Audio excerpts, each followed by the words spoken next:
There is a way, says the wise man, that seemeth right to a man, but the end thereof leads to death.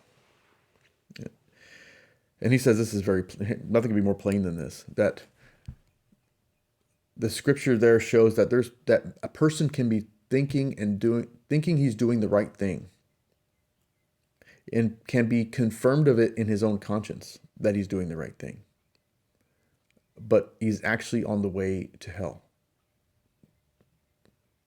So that's a scary thought, but that's what that scripture says, that there's a way that seemeth right to a man, but the end thereof is death.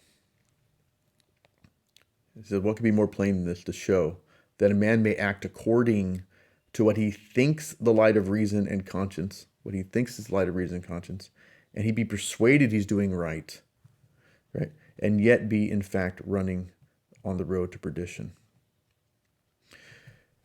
Bishop A mentions the false prophets, those who, the seducers and those who are seduced. He says, how many of those people that have been seduced by these false prophets think that they're following the right path and that their conscience confirms them in those errors by following these false teachers? Can they be led to the way of salvation, but just because they're following their conscience?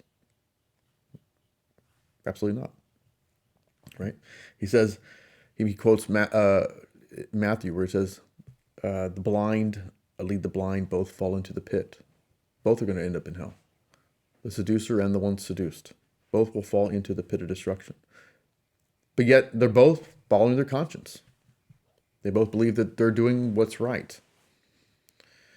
And that's because our consciences, as he says, can be easily seduced.